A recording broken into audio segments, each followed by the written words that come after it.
Good evening, this is World Today. I'm Shubhendu Ghosh. In the next 1 hour, we track all major international developments of the day. Much anticipation around Prime Minister Narendra Modi's upcoming visit to the United States.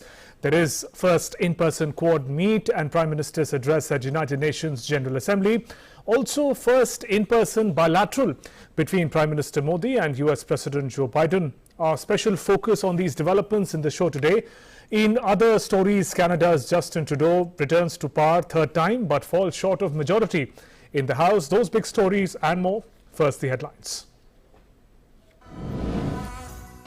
Prime Minister Narendra Modi to hold first in-person meeting US President Joe Biden on 24th September during his visit to the US. Both leaders will review bilateral relations and security situation following developments in Afghanistan. It's expected to be discussed.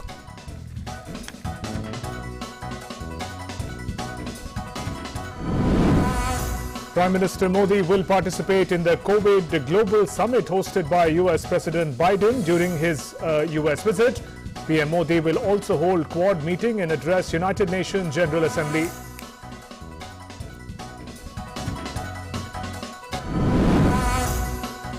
In Canada, Justin Trudeau all set to stay in power but falls short of majority as Erin O'Toole, Conservative leader of opposition, concedes defeat in snap elections.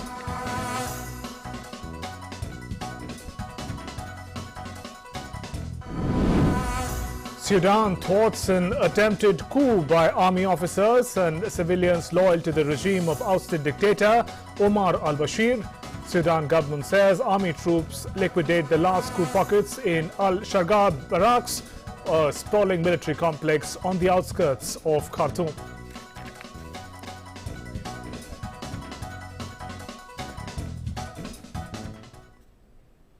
Let's now begin with the big story of the day.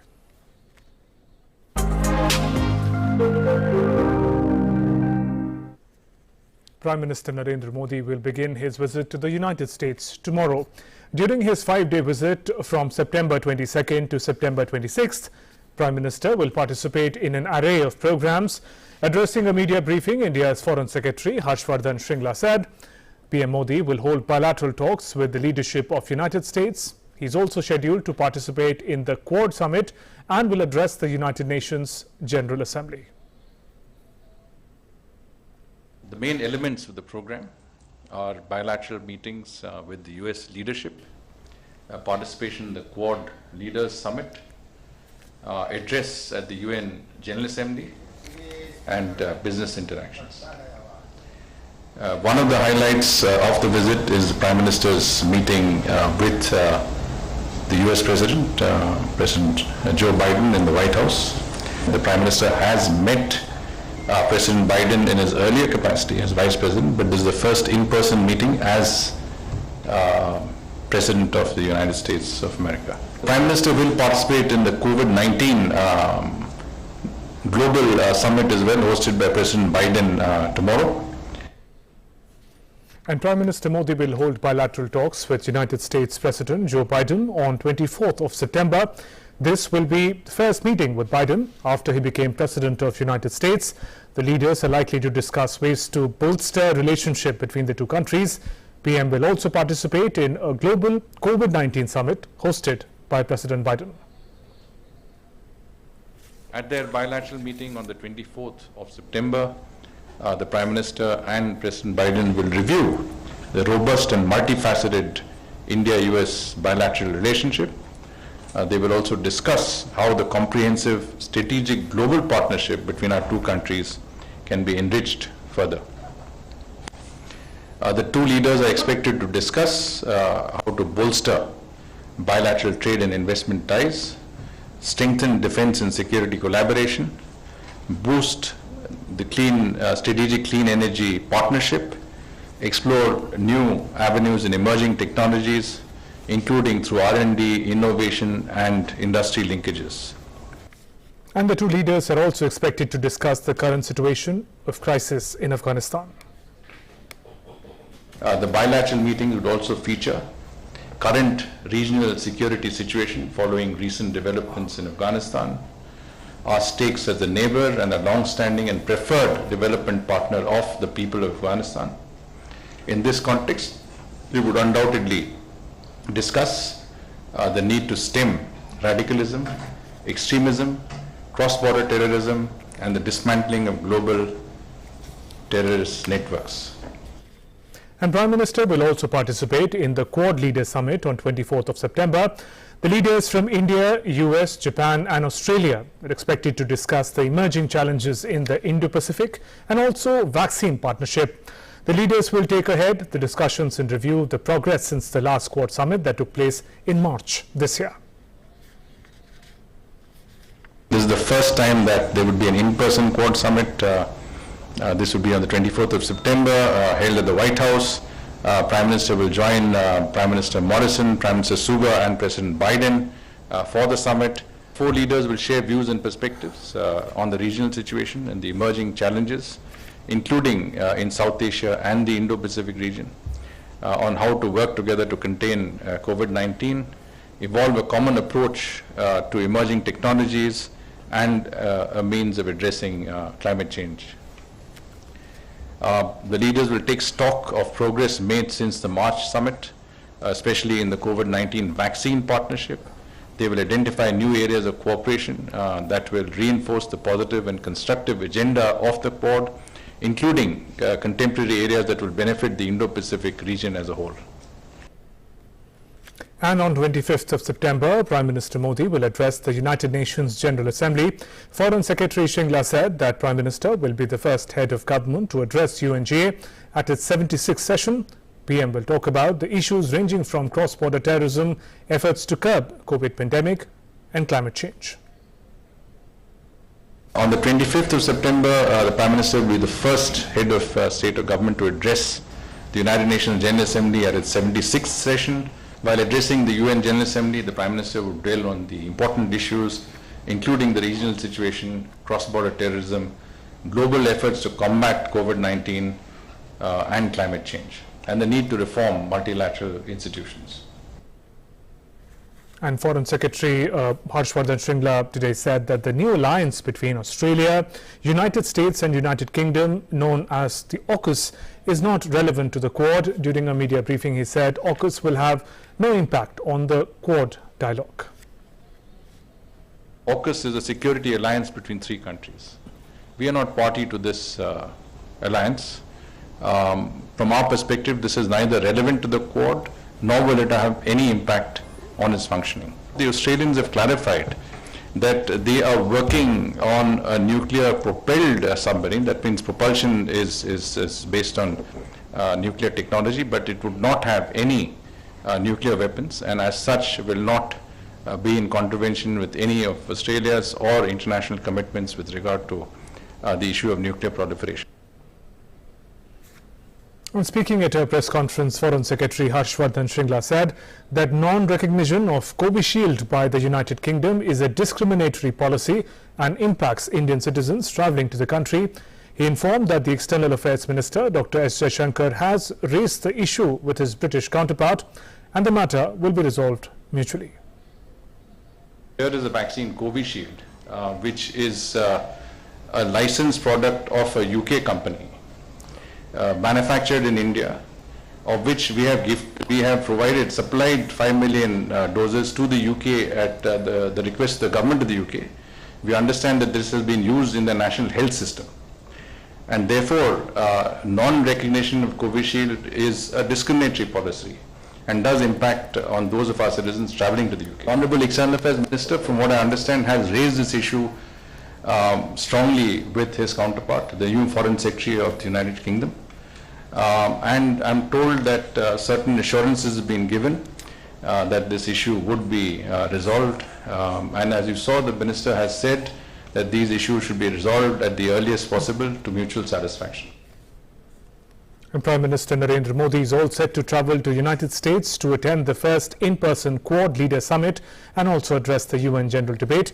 My colleague Gautam Roy sends us this report from Washington.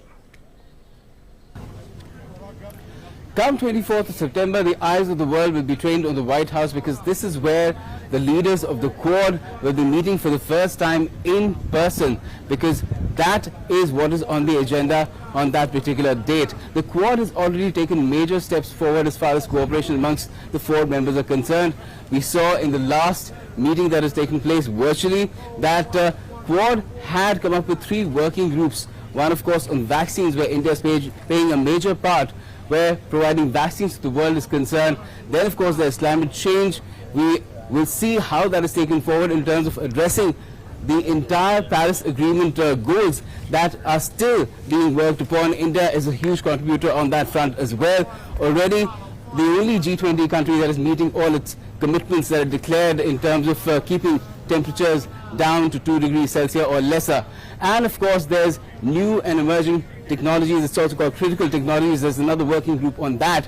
What more can be done on those fronts? How can Quad further widen its ambit? What else it can talk about? Because there are, of course, many areas that the Quad is concerned with. First of all, of course, there's peace and security in the Indo-Pacific. There is connectivity. There is infrastructure. There's education. And there's an overhanging concern about what has happened in Afghanistan as well. That's a fresh development. The Quad leaders are likely to deliberate about that as well. And above all, it's the interest of everyone. The vision that India had given, Prime Minister Narendra Modi had given of Sagar, that is security and growth for all in the region, is something that will be central. Keeping ASEAN at the center of Quad is also something that has been always talked about at the level of the leaders. And that is what we will see perhaps progress being made on even further. Even in bilateral talks, all these issues will figure because these nations have been working on so many facets of their relationships for all these years, and it's building a matrix of cooperation and coordination that perhaps will be benefit for the entire world. This is Gautam Roy in Washington, D.C. for DD India. And to talk about Prime Minister Narendra Modi's upcoming visit to the United States, joining me is a special guest, Anil Kumar Trigunayat, former senior diplomat. Ambassador Trigunayat, warm welcome to the program. How do you see the significance of Prime Minister's first major overseas tour since the pandemic broke out? A lot of diverse issues on the agenda, from climate to security to building multilateral platforms together. Yes, of course, this is a very significant visit, and I think that from India's perspective and from the perspective of the United States, this bilateral meeting between Prime Minister Modi and President Biden acquires much greater significance given the facts in your reportage that you have already listed. I think that one of the most important things is, in my view, would be about 3 C's, like the cross-border terrorism, climate change, and the COVID pandemic. And India has now already vaccinated very large population, and now there are reports coming out that India will soon start exporting vaccines to the other countries, providing it to other developing countries. So that's the kind of a leadership role that India will take on, and maybe in the COVID summit that Prime Minister Modi will be attending, it might be announced. Right. I also, I mean, I heard about this AUKUS that it will have no impact, but I think, in my view, if you look at it from India's foreign policy point of view, it is indirectly a good thing. Today, now India will not be forced into some kind of choices where it had to compromise on its strategic autonomy or something. It can continue with its comprehensive global strategic partnership without actually getting too much into the security domain or focus on the security domain as far as Quad is concerned. So in one way, it is, I think, a good development. Of course, it will create challenges. It might create some kind of issues within the Indo-Pacific, which will, of course, be discussed at the Quad summit that is being held for the first time, and that too in person.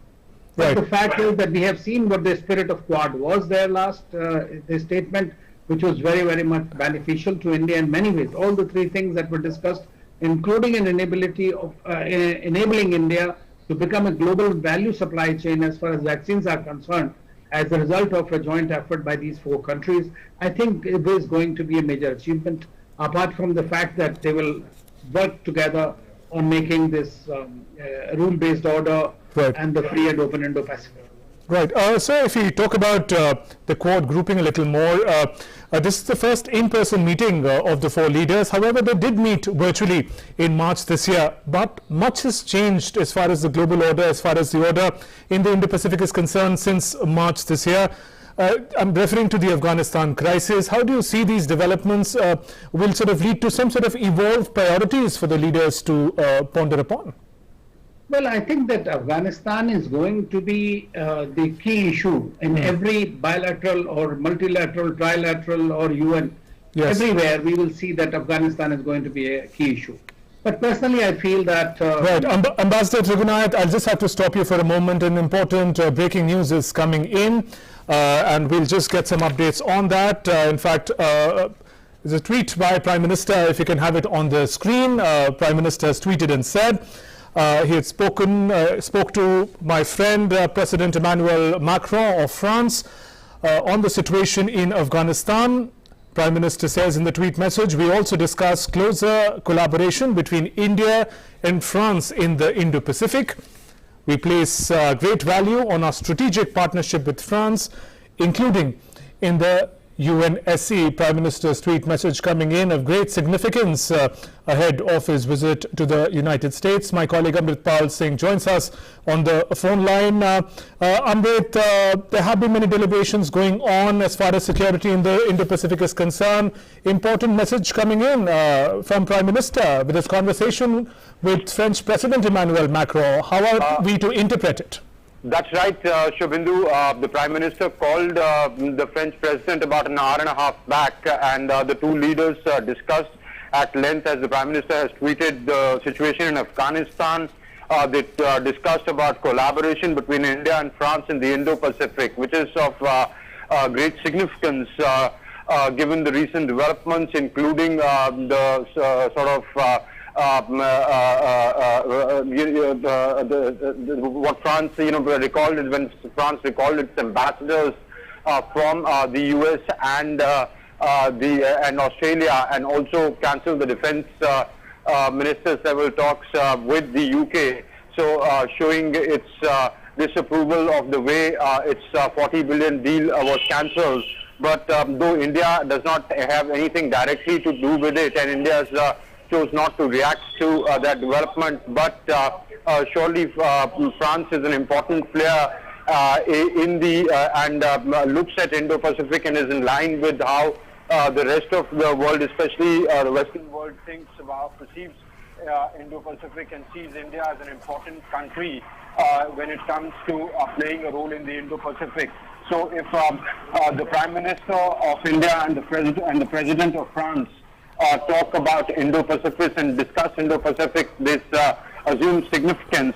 The Prime Minister has also said that we place a great value on a strategic partnership with France, including in the UNSC, hinting at that India sees France as an important player in the Pacific region in general, and Indo-Pacific in specific, in the wake of the developments that have taken place and the sort of disapproval and anger France has, with the anger France has reacted to it. One can understand that France is reaching out to other countries like India, other countries like Russia. So one will have to see what it evolves into, though France is on the same page with the rest of the Western, with the US, the UK, or even Australia, about playing a more significant role in the Pacific and containing, in that sense, China because of its aggressive posturing in the Pacific region. So I think today's telephonic conversation between the two leaders is of immense significance. Right there, Amrit, thanks very much for getting us those inputs on Prime Minister's tweet message. An important conversation that Prime Minister just had with French President Emmanuel Macron, talking about partnership, especially as far as the Indo-Pacific is concerned. Let me return to our guest in the program, Ambassador Trigunayat. Sir, if I could just raise the issue related to the tweet message by Prime Minister. Indo-Pacific seems to be finding greater and greater focus. New alliances, partnerships coming up. There is Quad, there is AUKUS now. Prime Minister Modi discussing the sort of security in the area with the French President.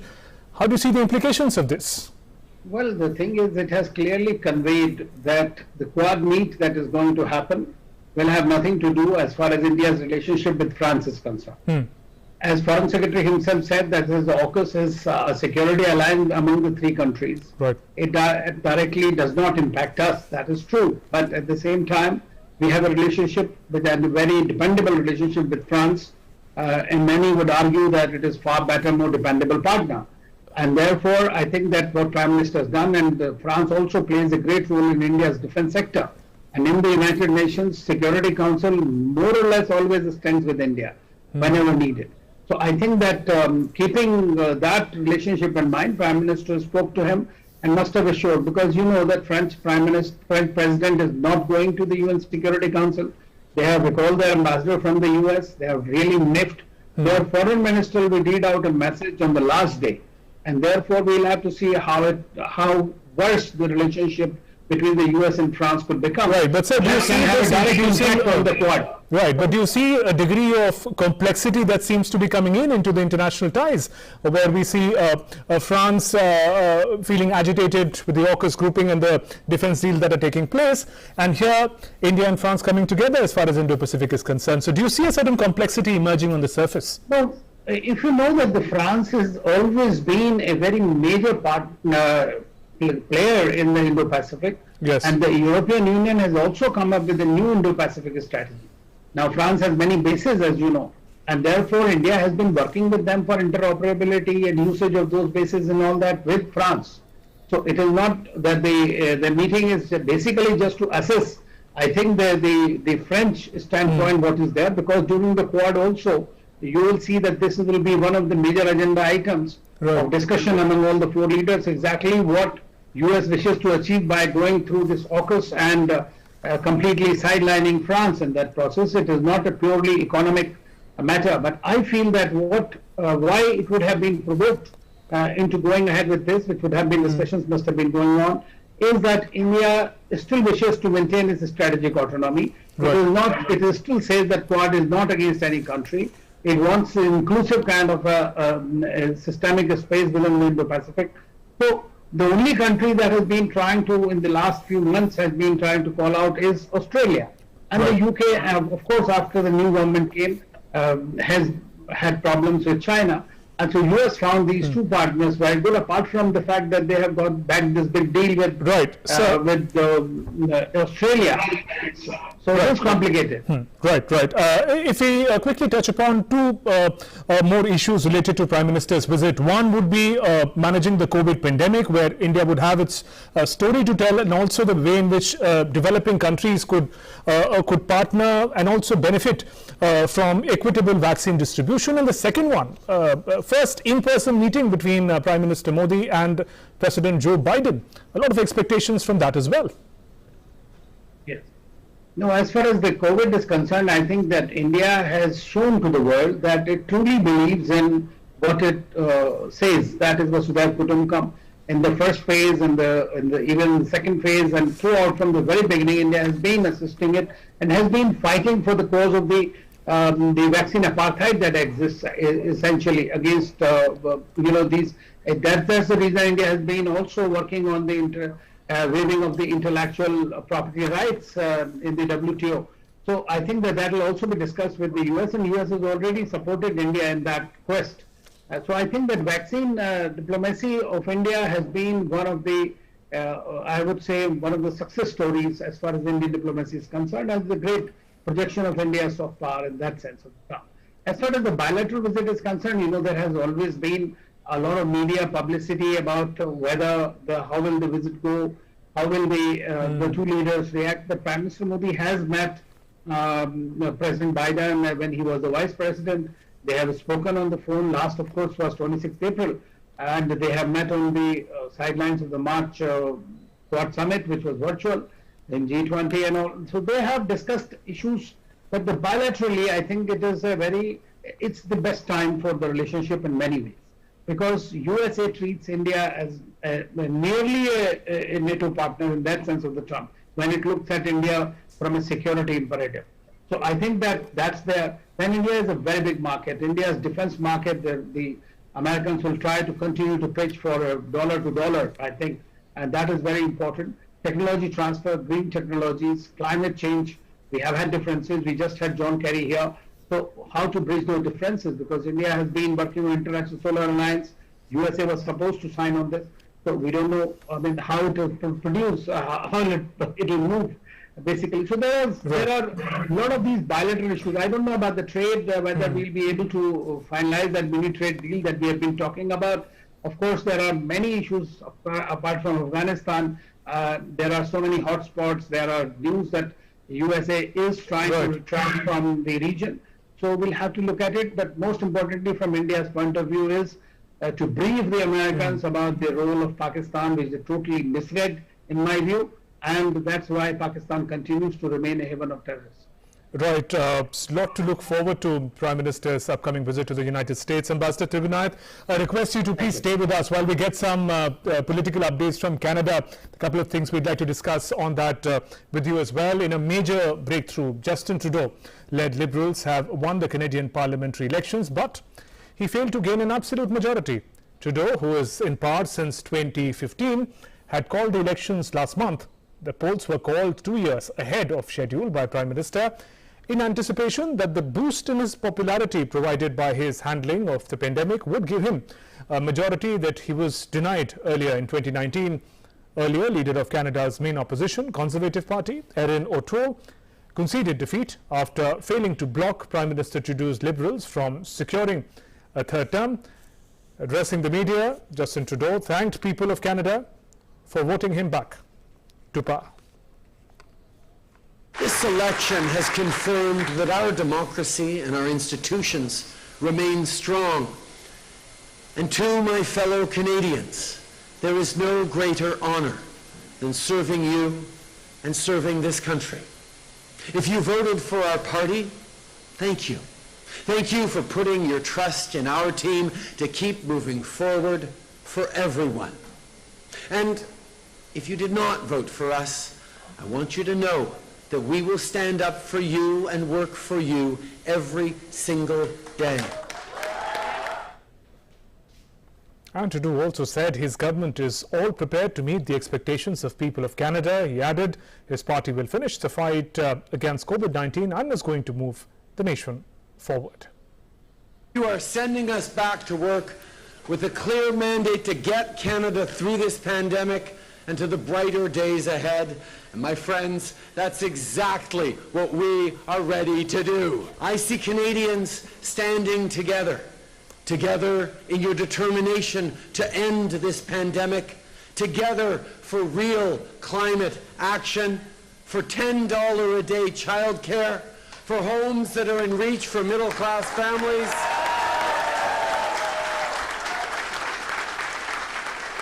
for our shared journey on the path of reconciliation. As Canadians, you've elected parliamentarians to deliver on all this, and our team, our government, is ready. So what does this third term for Justin Trudeau mean for his political future and Canada? Former senior diplomat Ambassador Anil Kumar Tribhunath continues to stay with us. Sir, a win without a majority brings Trudeau to pretty much where he was. How do you see the poll outcome in Canada? Is it a glass half full or half empty? Well, I think for him it is exactly the same glass as it was before the snap poll that he called. And he had won in 2019. He did not have the majority, even though he has improved his ranking by 1 or 2 seats. But he will still need another party, whether it's NDP or BQ, to support him and to run it. But many of the people in Canada said that it was a waste of an election because it was not required, especially as Canada has been suffering from the pandemic. The fourth wave of the pandemic has actually caught up. And therefore, I think he is not so popular. He tried to do what his father had once done it and tried to bring back in a big way, but that has not succeeded. So his challenges have not diminished in that sense, as far as I can see. Of course, what he has done is he has done some good measures like providing $2,000 like the Americans had done it earlier to everybody who is unemployed or sustenance allowances and all that. So people became happier with that. Okay, sitting back home, you are getting that kind of money, so not many people are even looking for jobs. But that has created a major problem for the Canadian economy. And today, I think what I read about it some time back was that they have 10 times the budget deficit than what it was a couple of years ago. And so that is a major challenge that Canada will have to face, and Justin Trudeau himself. So I don't know how long can he continue, or he'll call for another election. But then at the moment, I think it's a divided house. Right, and given that Prime Minister Trudeau hoped for sort of expanded power with the snap elections, which hasn't really happened, what kind of challenges will he continue to face then? I mean, if you could elaborate on the points that you just mentioned, sir. Well, number one is he has to deal with the pandemic. I mean, pandemic has not yet gone away from there. Secondly, he'll have a very bad economy right now, which he'll have he'll have to find ways how to bridge the budget deficit that has continued to expand because of his policies that he has undertaken. For example, providing this kind of money and assistance to the people as a sustenance allowance, which is unsustainable in the long run because the economy is not picking up in that place. So that is his major challenges are going to be the economy, employment, and as well as equity as far as the people are concerned. Right, and Trudeau's ratings, public ratings dived in the run-up to the elections. However, he has returned for a third term without, of course, a majority. What kind of messaging have the people of Canada also done? The messaging for both the Prime Minister and the opposition? Well, actually, if you come to think of it in North America, and we have seen it, I mean, the people are actually divided between these political parties, the Conservatives and the Liberals, and there are about 3 or 4 other smaller parties there. So what happens is that, so people are really connected. If you are a Conservative, you remain a Conservative. The people who are Liberals, they generally remain Liberal and vote accordingly. And his base has been the women, basically, they have liked him a lot and they used to support him. And similarly, I mean, in certain regions, he was far more popular. And so he has retained his constituency. I mean, it is to say that. But the people from the other side have not come, and that's why Mr. Toole has clearly said that we'll have to work more harder. But if you come to think of it, that the Conservative Party actually had a larger vote share. You know, its vote share has increased slightly, at about 33 or 34% or something like that, where compared to 32% of the Liberals. So even though his party has won, the vote share has actually still remains. So if he is not going to work on the economy, and there are people are going to suffer eventually, or if the pandemic is not controlled fully, then he might be in for greater challenges. Right. And sir, how have you observed the quality of leadership offered by Prime Minister Justin Trudeau since his 2015 election? This is going to be his third term. When he came to the political scene, he was known for his charismatic persona, but a lot of political reality seems to have caught up with him. Well, I think that, you know, he's a popular leader, no doubt about it. He's young and he's also good to minority. As you know, even there in his cabinet, we had 3 Indian origin ministers as well. And several people, about 2 million population, I mean, we had several of them who were represented in the assembly, in the Canadian Parliament. So I think that he has been good from that sense of the term, and he knows how to deal with it. But the hard realities are also, you know, the economy is a very big reality check for him. And I think that he has to do something about it, because if he continues to carry on these populist kind of measures, I think there will be a little more problems facing him in the short run. So finally, the public opinion through the mandate seems to be the same as earlier, and just mention the kind of challenges that Prime Minister Trudeau faces. Final question, what could he do differently now in the third term? Well, I think he'll have to make hard choices.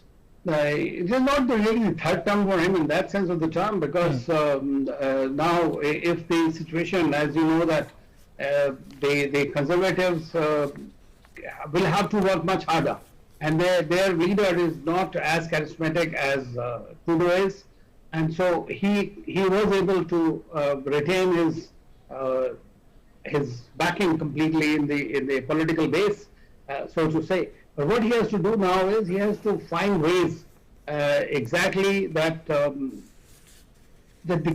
pandemic is handled, because it's all the countries in the world which are suffering.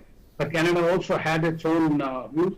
Then Canada will have to, do something about the economy, basically. Right. I mean, how it is going to work with the other partners in different countries. I mean, he approached India, if you remember, for giving 5 million vaccines. To them on I mean, that was the kind of a situation, and after a very miserable visit that he had to India.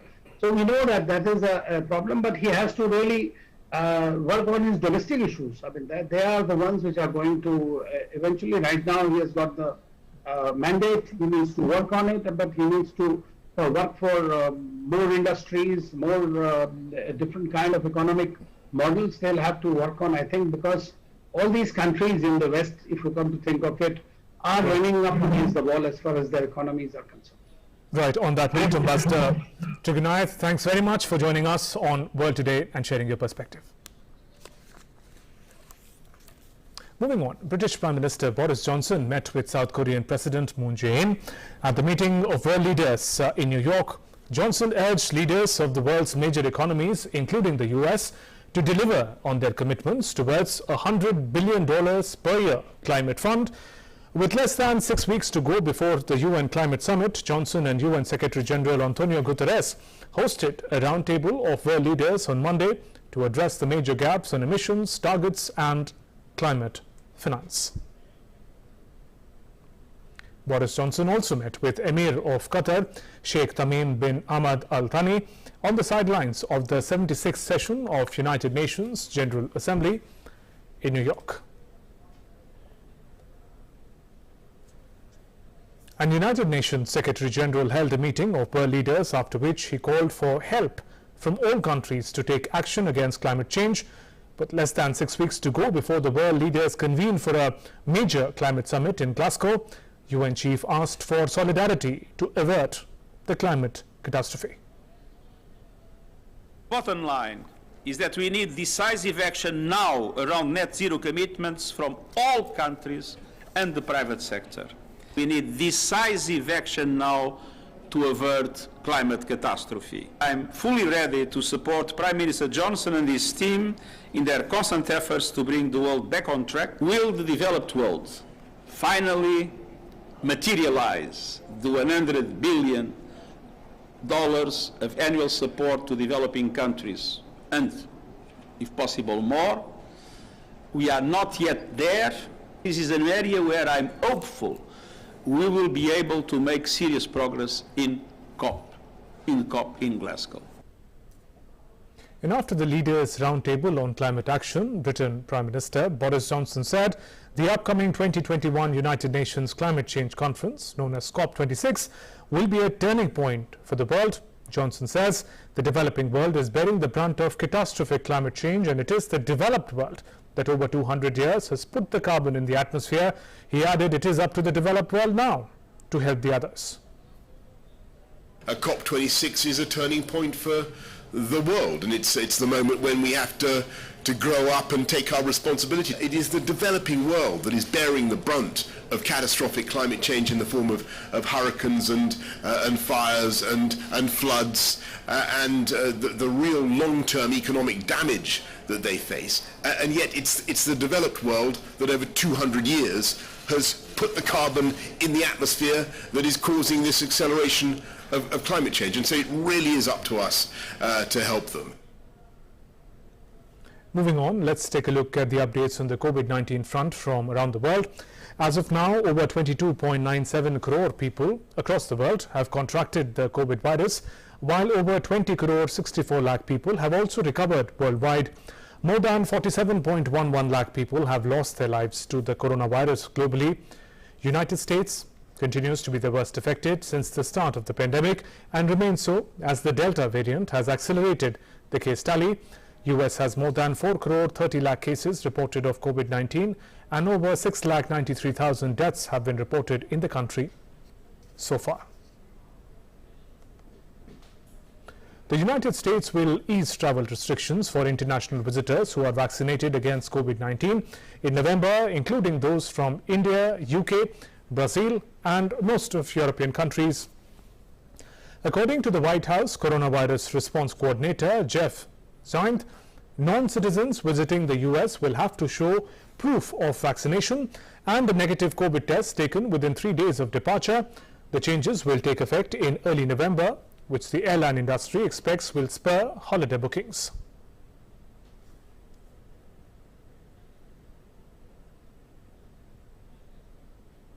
And UK Prime Minister Boris Johnson has expressed happiness on the US decision to loosen pandemic-related restrictions for people travelling by air to the US from 33 countries. Taking to Twitter, Johnson says, "I'm delighted that from November, President is reinstating transatlantic travel so fully vaccinated UK nationals can visit the US. It's a fantastic boost for businesses and trade, and great that family and friends on both sides of the pond can be reunited once again."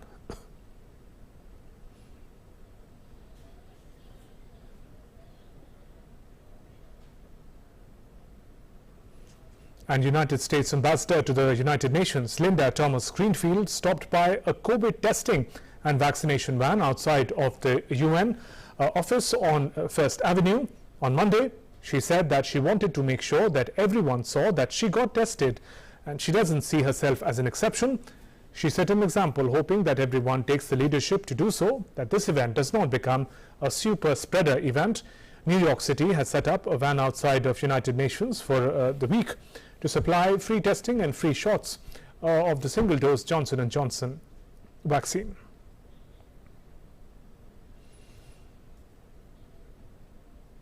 After the British government announced last week that vaccines offer would be extended to all 12 to 15-year-old teenagers at school in the English seaside town received COVID-19 vaccines on Monday, chief medical officers recommended that last Monday that children of the age group in Britain get the first shot of Pfizer-BioNTech vaccine. Britain's Joint Committee on Vaccination and Immunization initially declined to recommend shots for all 12 to 15-year-olds, citing uncertainty over the long-term impact of myocarditis. According to the health experts, heart condition typically resolves itself with mild short-term consequences. The second doses would not be offered to the age group until at least spring, as they would wait for more data from around the world. And we're heading for a short break. There's lots more coming up. Do stay with us.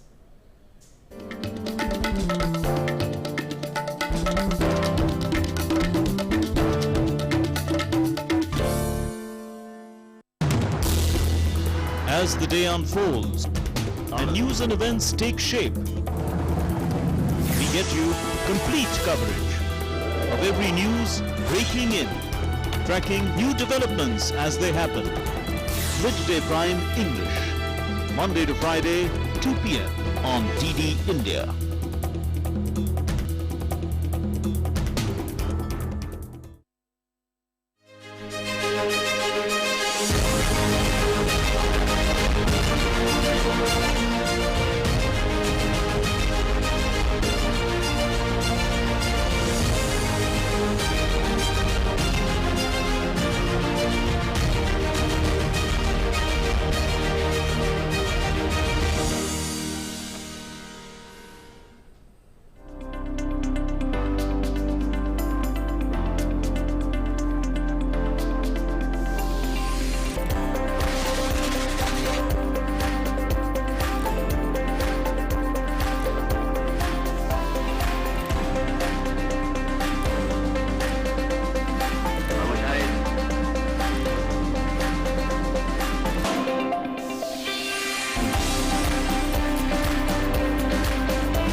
Welcome back. You're watching World Today. I'm Shubhendu Ghosh. Bangladesh government has given permission to 52 trading organizations to export hilsa fish to India on the occasion of Durga Puja. In a circular issued on Monday, each organization is allowed to export a maximum of 40 tons of hilsa to India. The permission will remain effective till October 10th. The companies will have to comply with export guidelines of the country and also pass through rigorous testing process for exporting hilsa to India. Bangladesh government has been giving special permission for export of hilsa to India since the last few years as a token of friendship. This year, Bangladesh will export over 2,000 metric ton of hilsa fish to India. Last year, Bangladesh exported more than 1,400 metric ton of hilsa to the country, while the quantity of export was 500 metric ton in 2019. Hilsa fish is considered a great delicacy, especially during the puja season. Bangladesh produces almost 75% of the world's hilsa output. Let's now take some more news and developments from across the world in News at Glance.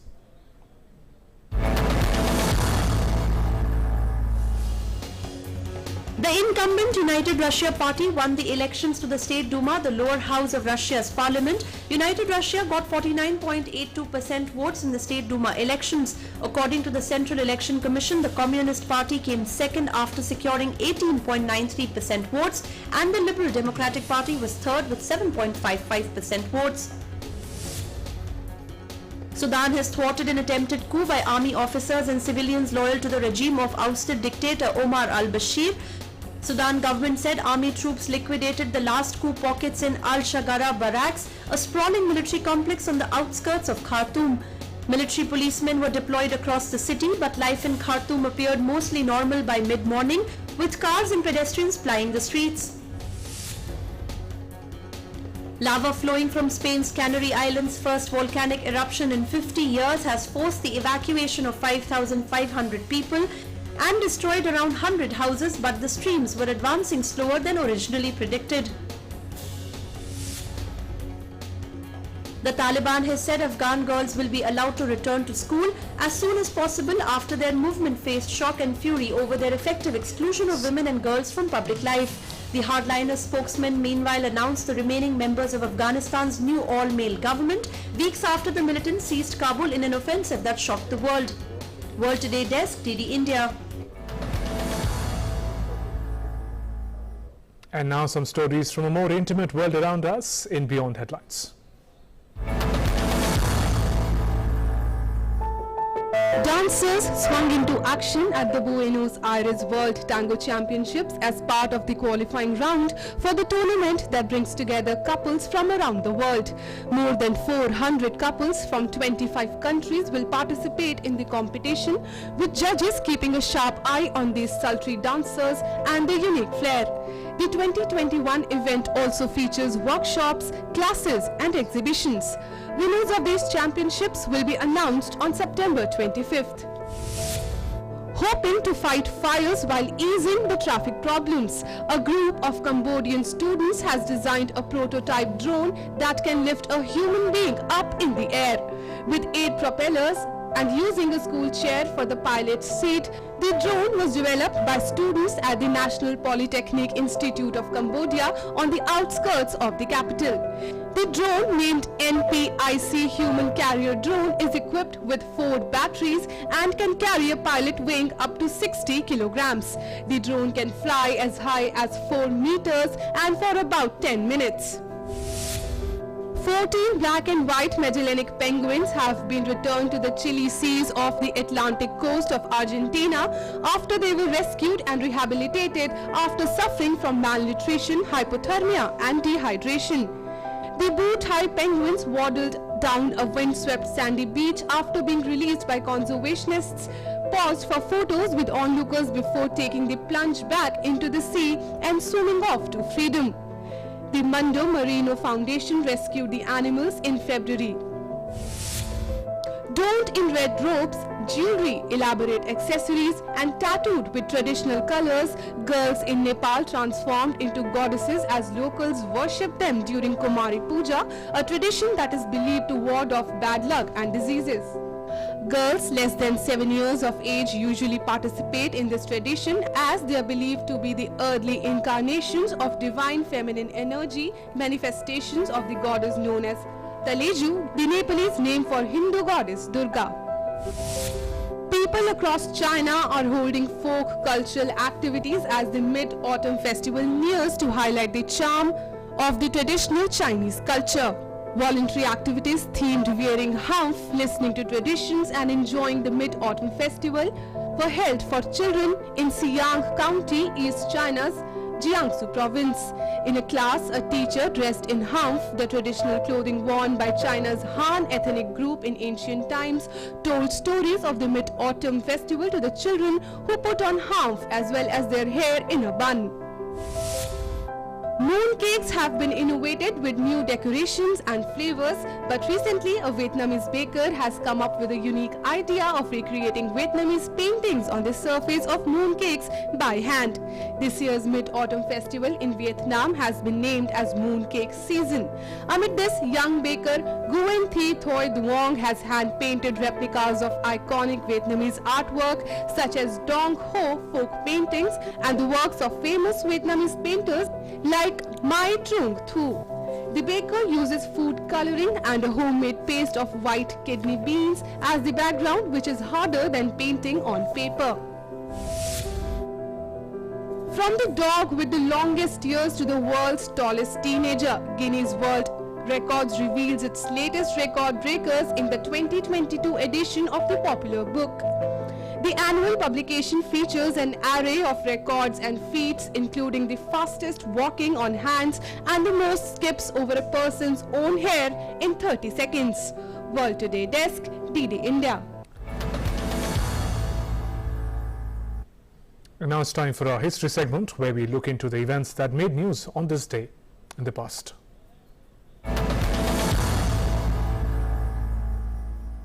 On this day in the year 1939, Romanian Prime Minister Armand Calinescu was murdered by the fascist Iron Guard. In 1964, on this day, Malta became independent after 164 years of British rule. On the same day in 1976, former Chilean cabinet minister Orlando Letelier was killed in Washington by a bomb placed in his car. In 1999, on this day, an earthquake of magnitude 7.6 struck Taiwan that killed at least 2,321 people and injured 8,712. On this day in the year 2001, the Dow Jones Industrial Index of 30 blue chip companies lost 140 points, bringing its loss for the week to 14.2%, second only to a 15.5% drop in 1933. In 2003, on this day, NASA's Galileo space probe made a controlled Peary crash into Jupiter, ending a 14-year mission that yielded dramatic discoveries about solar system's largest planet and its moons.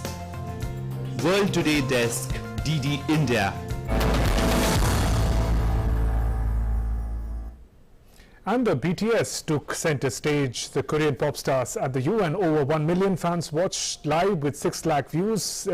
On the last, when we checked the details, the boy band's 7 members accompanied President Moon Jae-in of South Korea, who designated them as special presidential envoy for future generations and culture. As we conclude this edition of World Today, we're leaving you with this splendid performance. Take a look. Namaskar. Beating louder with no way to guard it. When it all seems like it's wrong, say louder out joy to their feeling we're just getting started. And when the nights get cooler and the rhythm starts to fall behind, let's take it back to it, just like it could and rolling like a dancing force.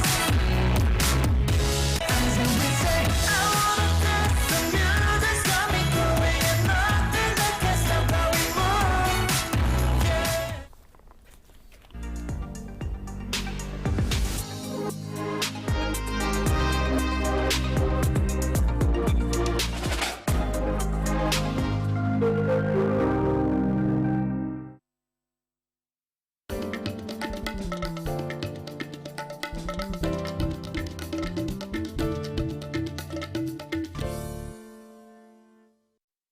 your window to rising India. India's voice on global platforms. Latest news from India.